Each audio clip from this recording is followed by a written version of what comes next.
Recording मस्त है। चलिए। तो कोहेरेंट सोर्सेज हेडिंग डालते हैं, कोहेरेंट सोर्सेज।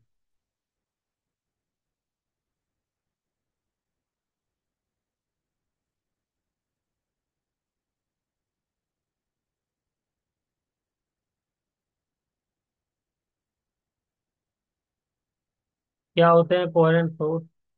जिनके अंदर फेज डिफरेंस दो सोर्सेज के बीच में कांस्टेंट हो विथ रिस्पेक्ट टू टाइम। यानी एक बार जो उनके बीच में फेज डिफरेंस है, तो फिर वही रहे टाइम के साथ, वो चेंज नहीं होना चाहिए। बोलिए बेटा, ठीक है? जी सर। हम्म। दूसरी चीज, फ्रीक्वेंसी भी जो है वो दोनों की सेम होनी चाहिए। फ्रीक्वेंसी भी क्या होनी चाहिए? सेम होनी चाहिए। और जाहिर सी बात है, सेम होगी तभी कोहेरेंट रह पाएंगे, वरना तो चेंज हो जाएगा फेज डिफरेंस फ्रीक्वेंसी के साथ।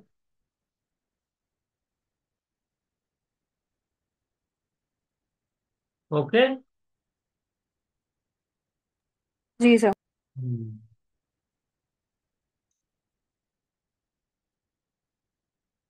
चलिए, 5 क्वेश्चन और करते हैं। तो कोहेरेंट सोर्स का ये दोनों पॉइंट याद रखने हैं, अभी आगे काम भी आएंगे।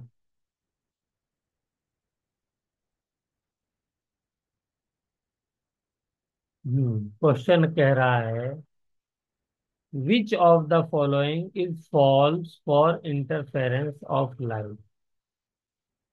ठीक है। Which of the following is false for interference of light? पहला, coherence of sources is an essential condition for interference। पहला क्या उसने बोला? coherence of sources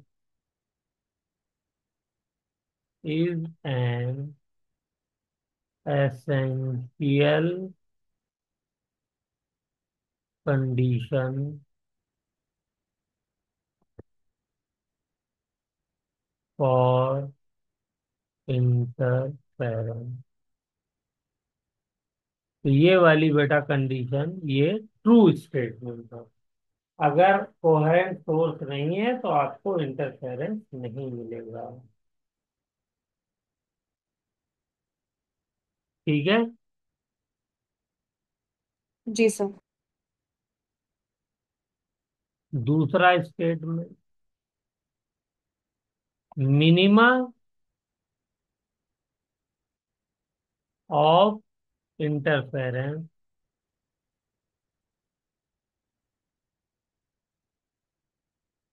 pattern need not be of zero intensity. इसके बारे में क्या ख्याल है? ट्रू लग रहा है या फॉल्स लग रहा है?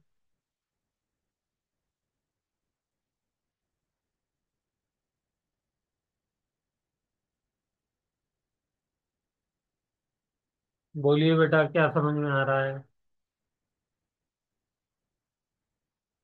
सर ये हो सकता है, मतलब सही है, क्योंकि बस उसका डिस्ट्रक्टिव इंटरफेरेंस होना चाहिए तो मिनिमा ही क्रिएट होगी।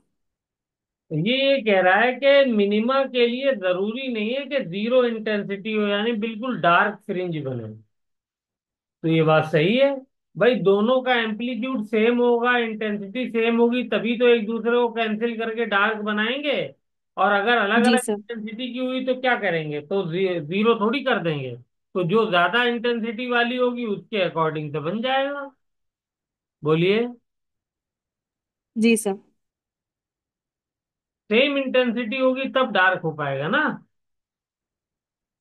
और डिफरेंट यस सर। इंटेंसिटी हुई तो कैसे एक दूसरे को माइनस करके कैंसिल कर पाएंगे पूरी तरीके से। कुछ ना कुछ पार्ट बन जाएगा। मान लिया किसी की इंटेंसिटी 10 है और दूसरे की 8 है या 9 है, तो जो पार्ट है वो कुछ बच जाएगा ना, पूरी तरीके से डार्क तो हो नहीं पाएगा। ओके। जी सर। हाँ, तो ये भी जो है ट्रू है। तो ये हमें तो फॉल्स ढूंढना था। तीसरा देखते हैं। अब इसी से क्या क्वेश्चन से जो है ना, सारे इंटरफेरेंस के इंपॉर्टेंट पॉइंट्स भी हमको क्लियर हो जा रहे हैं। तो इसलिए मैं ये क्वेश्चन करा रहा हूँ, ताकि जो है वो ये पॉइंट लिखे रहे। तीसरा कह रहा है interference simply redistributes light energy without destroying any of it. बताइए ये क्या लग रही है आपको। Interference simply redistribute the light energy without destroying any of it। बताइए। तो ये भी ट्रू हो गया। लाइट को ये कोई आपस में डिस्ट्रॉय थोड़ी करती है, बस डिस्ट्रीब्यूट ही तो करती है। जो डार्क वाली जगह होती है वहां की भी लाइट ब्राइट वाली जगह पे चली जाती है। क्यों। इसीलिए एक जगह जो है वो बिल्कुल ब्राइट दिखाई देती है और दूसरी डार्क दिखाई देती है। एक दूसरे को ये एनर्जी को खत्म नहीं करती है, एनर्जी का खाली डिस्ट्रीब्यूशन का पैटर्न चेंज हो जाता है। ओके। जी सर। हम्म।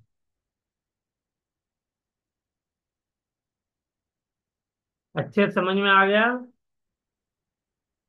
Yes sir. चौथा कह रहा है कि minima should always be zero intensity, तो यही वाला गलत होगा। Minima must be of zero intensity.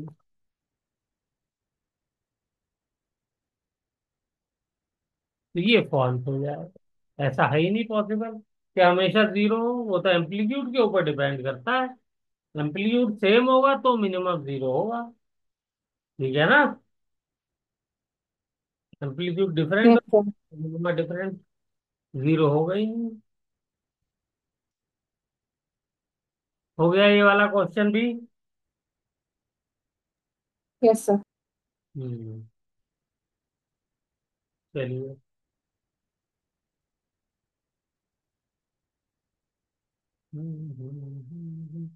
अब हम लोगों का नया टॉपिक है, दैट इज हैगन्स प्रिंसिपल। इन्होंने काफी काम किया है वेव के ऊपर, लेकिन बहुत ज्यादा रिकॉग्निशन इनको नहीं मिल पाया, क्योंकि इनके टाइम में लोग समझ नहीं पाए। Huygens principle.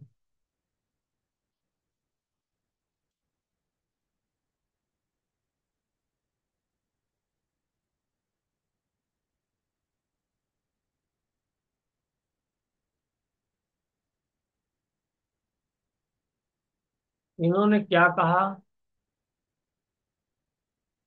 इन्होंने कहा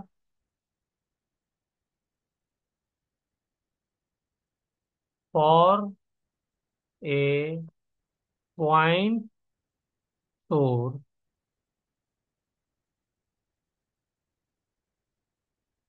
we get spherical wave front.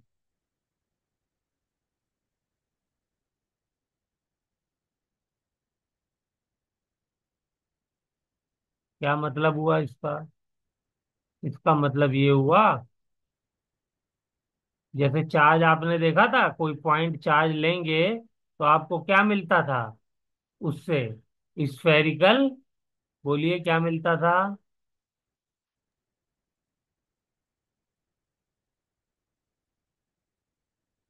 Electric field. हाँ, इलेक्ट्रिक फील्ड। लेकिन स्फेरिकल क्या मिलता था जो हर जगह एक जैसा रहता था स्फेयर में? थोड़ा सा दिमाग लगाइए तो अभी याद आ जाएगा। Equipotential surface. बोलिए, याद आया? Yes sir. हम्म।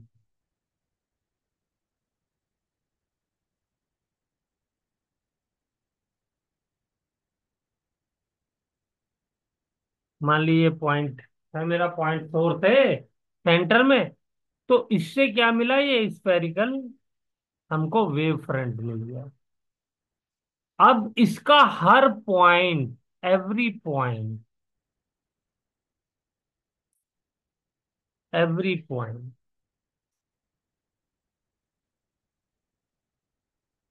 जितने चाहे उतने पॉइंट ले लीजिए।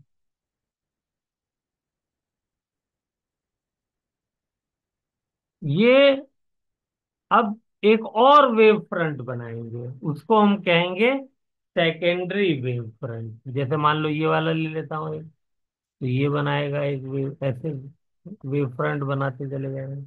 एक इसको ले लेता हूँ तो ये बनाएगा ऐसे। ठीक है। और ये जो वेव फ्रंट बनेंगे, सेकेंडरी वेव फ्रंट ये कहलाएंगे। इनको क्या बोलेंगे? Secondary wavelet. Secondary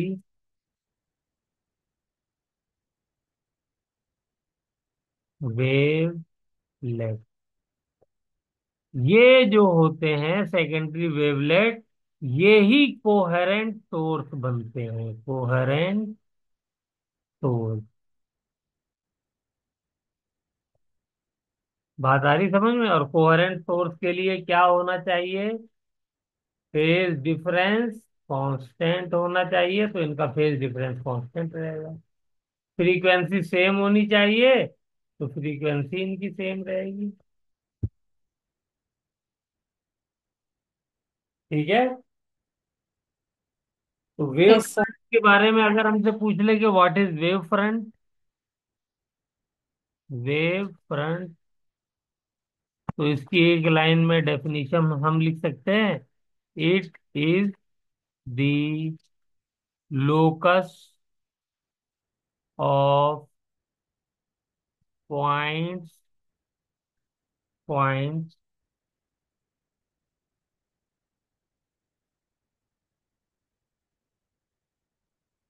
oscillating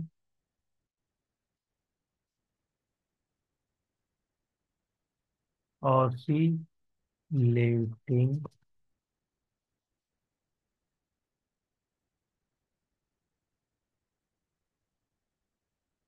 with same frequency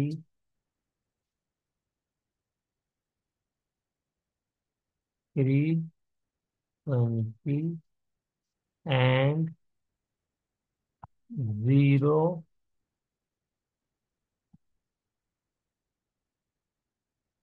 phase difference.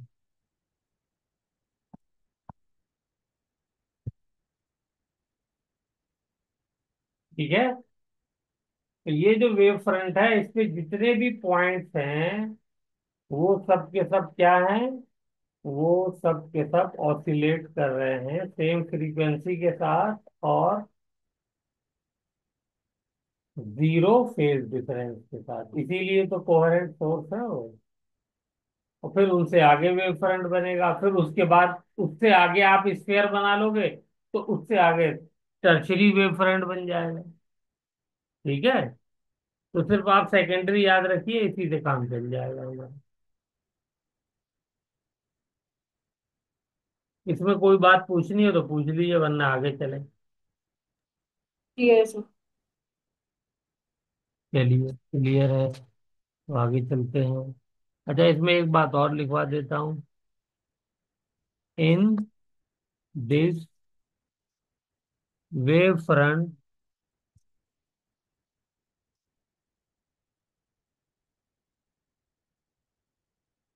Each point behaves as a source in itself. अपने आप में वो एक सोर्स की तरह काम करता है।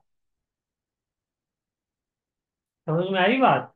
जैसे आपने क्या किया, मान लो एक गोला सर्कल बना दिया, किसी चीज का आपने क्या किया, सर्कल बना दिया, गोल बना दी, बॉल ले ली, और उस बॉल के बीच में एक बल्ब जला दिया। ओके। जी सर। और बल्ब जो है वो जल रही है, और वो जो जिसने उसको एनवेलप किया हुआ है वो मान लीजिए कोई ऐसा मटेरियल है जो बिल्कुल बाहर लाइट आने नहीं दे रहा है। फिर उसके बाद आपने क्या किया, इसके अंदर सुई से दो छोटे छोटे छेद कर दिए। तो अब यहां से जो लाइट आएगी और यहां से जो लाइट आएगी, बेटा वो क्या होगी, कोहेरेंट ही तो होगी, क्योंकि सेम सोर्स से आ रही है, तो उसकी जो है क्या होगी, फ्रीक्वेंसी भी सेम होगी। और इनके जी बीच सर। में जो फेज डिफरेंस होगा वो भी इस वक्त तो जीरो होगा, क्योंकि ये वाला जो इसने यहां से यहां तक जो डिस्टेंस चला है वो यहां से यहां तक ये डिस्टेंस चली है, क्योंकि रेडियस के बराबर है डिस्टेंस। बोलिए, कुछ ये बात समझ में आ रही है, कुछ दिमाग में बात घुस रही है, मैं क्या कहना चाह नहीं रहा सर, हूँ? क्लियर है। ठीक है ना?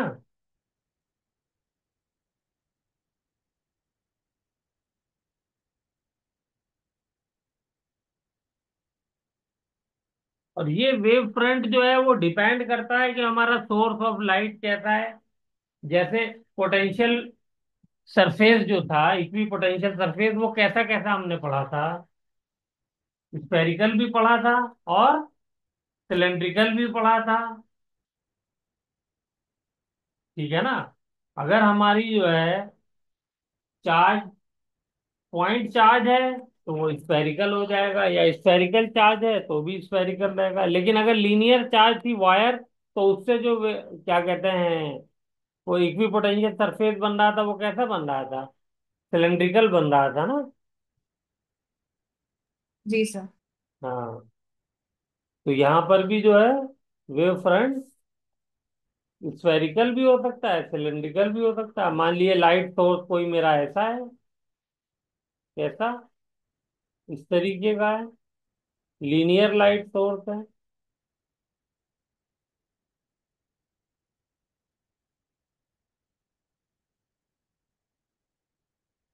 और इसको मैंने किसी डिब्बे में रख दिया है, ऐसे ही सील्ड डिब्बे में, तो क्या होगा, अब उसमें आप जो है, सॉरी,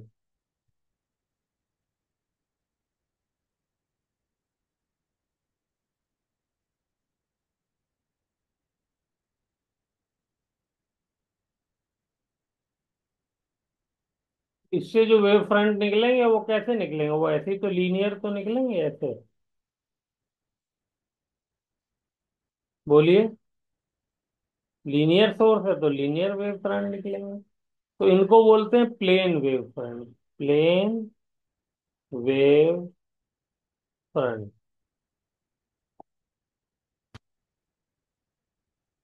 ठीक है। और वेव का जो मोशन होता है वो कैसा होता है, इसके परपेंडिकुलर होता है वेव फ्रंट के। वेव जो ट्रेवल करती है,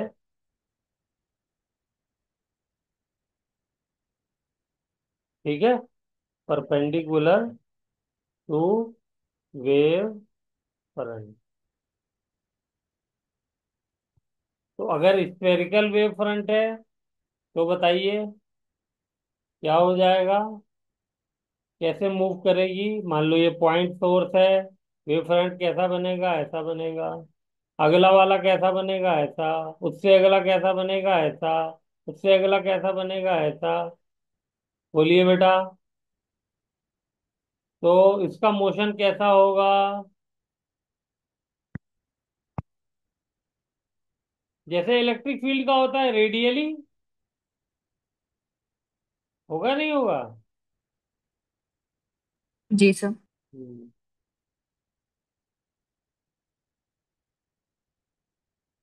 तो ये रेडियली हो गया।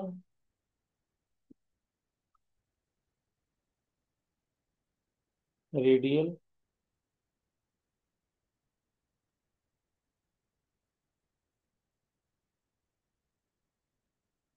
परपेंडिकुलर। तो ये कभी कभी स्टेटमेंट में क्वेश्चन पूछ सकता है, ये सब चीजें स्टेटमेंट में आ सकती है। ठीक है, ये मेरा सोर्स है, तो सेकेंडरी वाला कहाँ बनेगा? सेकेंडरी वाला यहाँ बनेगा वेव फ्रंट। टर्शरी कहाँ बनेगा? टर्शरी यहाँ बनेगा। क्वार्टनरी कहाँ बनेगा? क्वार्टनरी यहाँ बनेगा। ठीक है, पंटनरी यहाँ बनेगा। लेकिन हमें सेकेंडरी पता हो, उसी से हमारा काम चल जाएगा। ये मेरा प्राइमरी सोर्स है।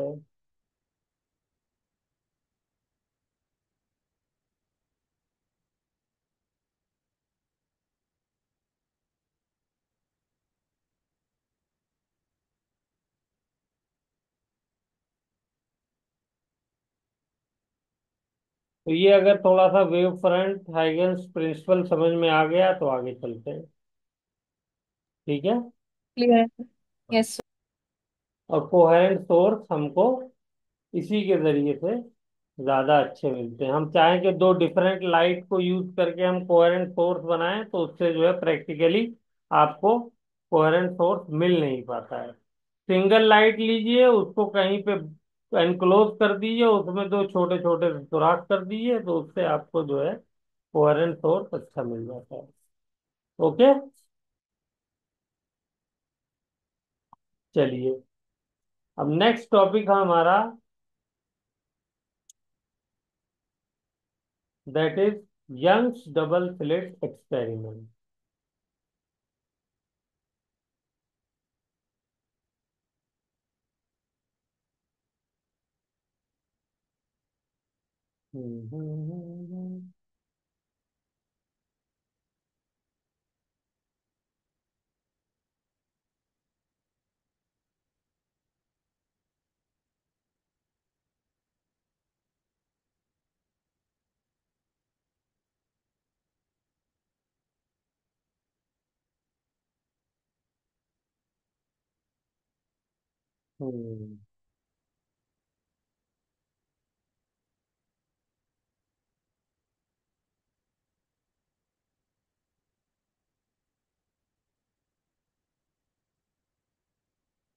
चलिए पहले कुछ और क्वेश्चन करते हैं, फिर यंग डबल स्लिट करेंगे।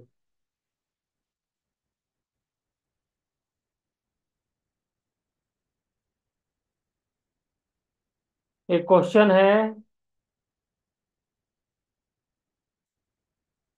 क्वेश्चन है, बाय हाइगन्स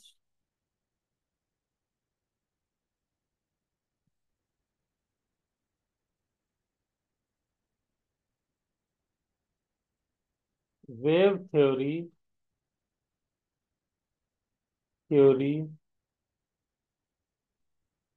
ऑफ लाइट,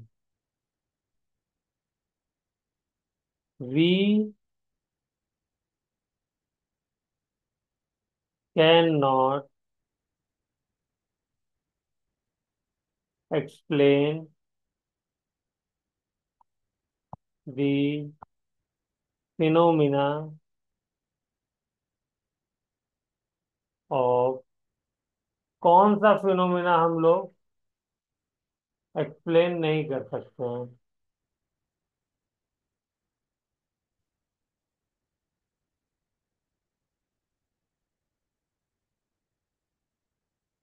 तो इसमें पहला है इंटरफेरेंस, दूसरा है डिफ्रैक्शन,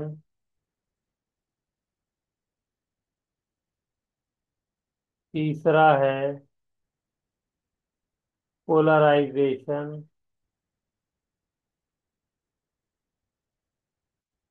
चौथा है फोटो इलेक्ट्रिक इफेक्ट।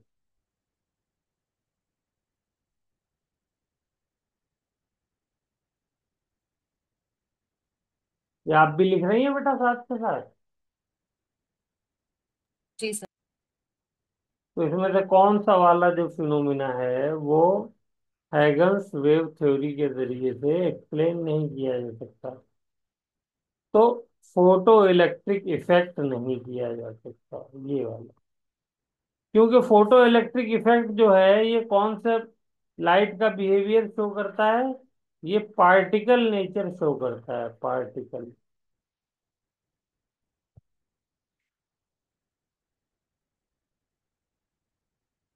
बाकी तीनों जो है वेव नेचर शो करते हैं। ठीक है ना? तो हाइगन साहब ने लाइट को एज ए वेव, उनकी पूरी की पूरी थ्योरी जो एक्सप्लेन करती है वेव को, एज ए वेव करती है। ठीक है? तो वेव का ताल्लुक जो है पार्टिकल से है नहीं। वेव नेचर जो शो करता है वो सिर्फ इंटरफेरेंस, डिफ्रैक्शन और पोलराइजेशन शो करता है। और जो भी चीज अपने आप को ये क्लेम करेगी कि मैं वेव हूं, तो उससे कहा जाएगा कि अच्छा फिर इंटरफेरेंस करके दिखाओ, डिफ्रैक्शन करके दिखाओ, और पोलराइजेशन करके दिखाओ। डिफ्रैक्शन में डबल होता आता है। ठीक है? अगर ये इन चीजों को करके दिखा देगी तो हम कहेंगे यस, यस, आपके अंदर वेव नेचर है। और कोई कहती है कि मेरे अंदर पार्टिकल नेचर है, तो हम कहेंगे कि फिर फोटो इलेक्ट्रिक इफेक्ट करके दिखाओ। अगर वो करके दिखा देगी तो हम कहेंगे यस, आपके अंदर पार्टिकल नेचर है। ठीक है? तो ये क्राइटेरिया है किसी के वेव होने का या पार्टिकल होने का। बोलिए, मेरी बात समझ में आई है? जी सर, क्लियर है। हम्म। तो इसको अच्छे से मतलब लिख लीजिए, ये भी क्वेश्चन आया हुआ है। जो क्वेश्चन की फॉर्म में मैं करा रहा हूँ आपको थ्योरी, ये एक्चुअली आई हुई है एग्जाम के अंदर। हम्म।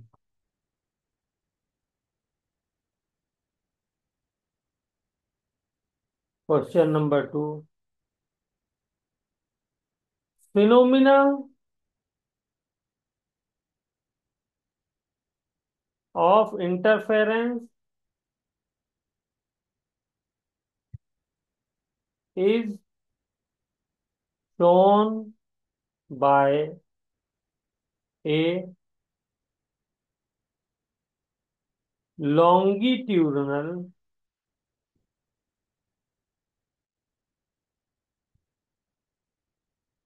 mechanical wave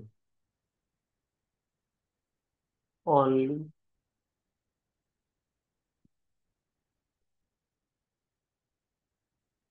दूसरा बी, ट्रांसवर्स। अब ये ट्रांसवर्स वेव, लॉन्गिट्यूडनल वेव, ये सब हम बेटा उसके अंदर पढ़ चुके हैं, transverse mechanical wave only, wave वाले चैप्टर में। तीसरा, इलेक्ट्रो मैग्नेटिक वेव ओनली। चौथा, ऑल। क्या आंसर होना चाहिए?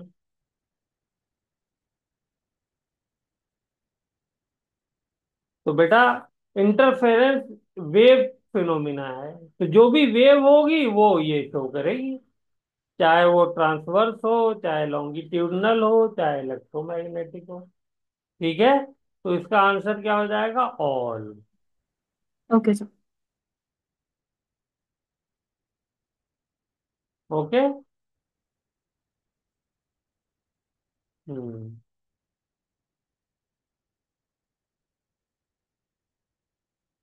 ये जो कलर होता है,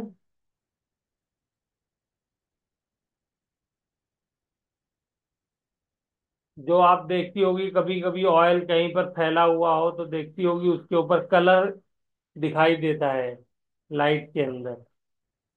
देखा है कभी? जी सर। हाँ। यस सर, एक पेट्रोल अलग वगैरह पे मतलब ऐसा। वो रेनबो टाइप का कलर दिखता है, वो भी जो है इंटरफेरेंस की वजह से दिखाई देता है।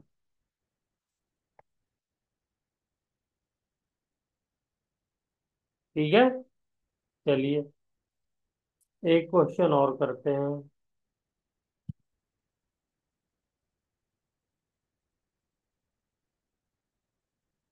टू वेव्स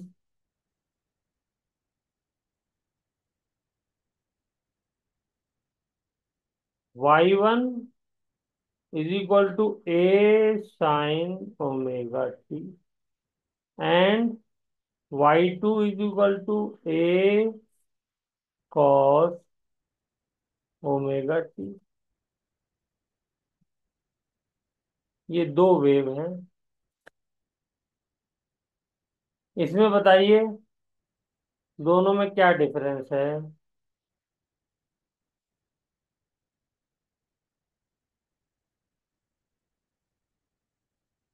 पहला दिया हुआ है, first leads the second by 5। B part है इसका, first lags the second by 5। C option है, first leads the second by 5/2। D option है 5/2। First lags the second by 5/2। बताइए कौन सा ऑप्शन सही है? अब ये वाला चैप्टर आपने रिवाइज किया होगा तो आप इसका आंसर कर दोगे। सर फर्स्ट लैग करेगा बाई पाई बाई 2। हम्म। चलिए, वेरी गुड, सही। फर्स्ट वाली का अगर मैं वेव बनाऊं तो कैसा बनेगा? इसका साइनसॉइडल ग्राफ बनेगा, तो मतलब वो साइनसाइड। नीचे से जाएगा ओरिजिन से। और वही सेकंड वाली का बनाऊं तो कैसा बनेगा? ये लीड जब करेगा ये ऊपर से, जीरो इसका है ओरिजिन तो पे ये ग्राफ नहीं आएगा। 90 पे, ये मैक्सिमा पे होगा। ठीक है ना? तो ये देखिए, जब ये जीरो है जीरो पे तो ये जीरो है जीरो पे, लेकिन ये मैक्सिमा है, तो यानी ये क्या कर रहा है? ये लीड कर रहा है। किससे लीड कर रहा है? 90 से, 5/2। जब ये मैक्सिमा हो गया तो ये क्या हो गया? ये मिनिमा हो गया। ठीक है ना? जी लेकिन सर। हाँ, शुरू में ये जब मैक्सिमा है तो ये मिनिमा है, तो ये जो है वो सेकंड वाला लीड कर रहा है। तो फर्स्ट कहाँ गया भाई?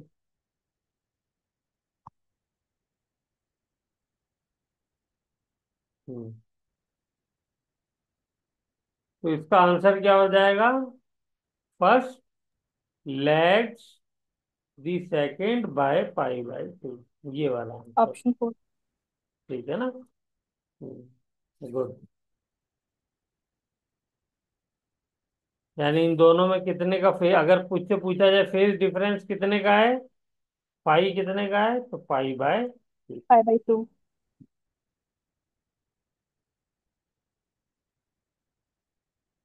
चलिए एक चीज यहीं पे और बता दूं, एक होता है पाथ डिफरेंस। Path difference.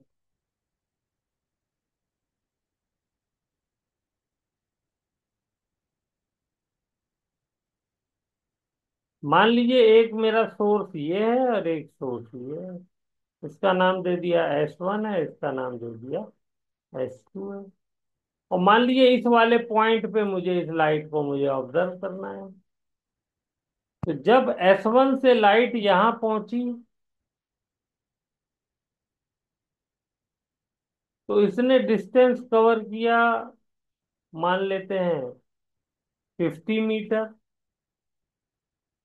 और जब S2 से यहां पहुंची, तो S2 वाला बताओ ज्यादा कवर कर रही है कम कवर कर रही है? इसकी पाथ लेंथ हमें दिखाई दे रहा है ज्यादा होगी। होगी नहीं होगी? जी सर। भाई ये ज्यादा लंबा रास्ता चली। तो पाथ डिफरेंस कुछ नहीं होता, बस यही होता है, S2 - S1। तो ये कितना हो जाएगा? 55 - 50 इज इक्वल टू 5। अगर मीटर में है तो मीटर। यही इनके बीच का पाथ डिफरेंस। ठीक है। जी। Very good. अब इसके लिए एक रिलेशन, इसको हम पाथ डिफरेंस को जो रिप्रेजेंट करते हैं बेटा, वो करते हैं डेल्टा एक्स से। और पाथ डिफरेंस और फेज डिफरेंस में एक रिलेशन होता है। क्या होता है? अभी बेटा एक बार और ज्वाइन कर लीजिएगा, ठीक है, खत्म होने के बाद ये वाला टॉपिक खत्म कर। जी तो ये है हमारा फेज डिफरेंस, ये बराबर होता है 2 पाई/लैम्डा इंटू पाथ डिफरेंस। बस ये फॉर्मूला आपको याद रखना। ठीक है। तो जी सर। क्या आप मुझे मैक्सिमा और मिनिमा की कंडीशन बता सकती हैं? बिल्कुल बता सकते हैं सर। मैक्सिमा और मिनिमा। मैक्सिमा के लिए सर हमको मालूम है कि फेज डिफरेंस जो होना चाहिए वो होना चाहिए 2n पाई। बोलिए।